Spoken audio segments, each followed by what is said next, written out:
চট্টগ্রামের শীর্ষ সন্ত্রাসী সাজ্জাদের স্ত্রী তামান্না তার স্বামীর চেয়ে কোনো অংশে কম নয়। অপরাধ জগতে নিজেকেই ছাড়িয়ে গেছেন বারংবার। সাজ্জাদের স্ত্রী পেশাগত জীবনে একজন ড্যান্সার হিসেবে পরিচিত।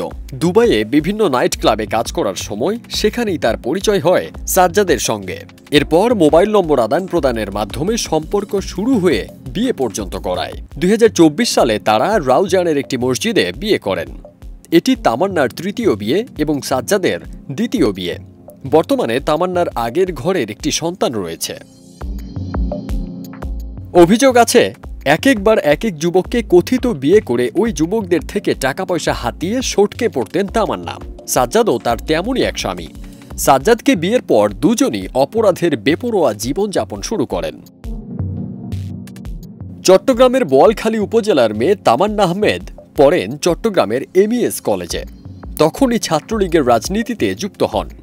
ছেলেদের মোটরসাইকেল চালানো ও কথাবার্তার কঠোরতা তাকে লেডি ডন পরিচিতি এনে দেয়। সাজ্জাদকে গ্রেফতারের পরপরই লাইভে এসে স্বামীকে সন্ত্রাসী বলে স্বীকার করেন। সাজ্জাদ রাগের মাথায় ওসিকে গালমন্দ করেছিল বলেও জানান তিনি। তার স্বামীকে গ্রেফতারের সহায়তাকারীদের দেখে নেয়ার হুমকি দেন এই লাইভে। বান্ডিল বান্ডিল টাকার বিনিময়ে স্বামীকে মুক্ত করার হুঁশিয়ারি দিয়ে ভাইরাল হন লেডি ডন তামান্না। জানা যায়, 12 ডিসেম্বর সাজ্জাদকে ধরতে গিয়ে তামান্নাকে গ্রেফতার করেছিল পুলিশ।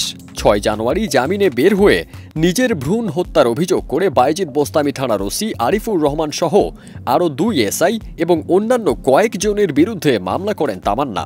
তিনি অভিযোগ করেন, ওসি পেটে লাথি মারায় রক্তক্ষরণ হয়ে তার সন্তান নষ্ট হয়ে যায়, আর এতেই সাজ্জাদ ক্ষিপ্ত হয়ে ওঠেন। পুলিশ জানায়, চাঁদগাঁও থানার মামলায় 7 দিনের রিমান্ডে তার জিজ্ঞাসাবাদ চলছে। কিছুতেই মুখ খুলছে না সাজ্জাদ। তার বিরুদ্ধে হত্যা ও চাঁদাবাজি সহ 17টি মামলা রয়েছে। এর আগে তাকে ধরতে 30 জানুয়ারি সিএমপি কমিশনার হাসিব আজিজ পুরস্কার ঘোষণা করেছিলেন। এ ঘোষণার আগের দিন ওসি আরিফুরকে লাইভে হুমকি দেন সাজ্জাদ। সিএমপি কমিশনার হাসিব আজিজ বলেন, শীঘ্রই তার স্ত্রীকেও গ্রেফতার করা হবে। ফারদিন সানি, দেশ রূপান্তর।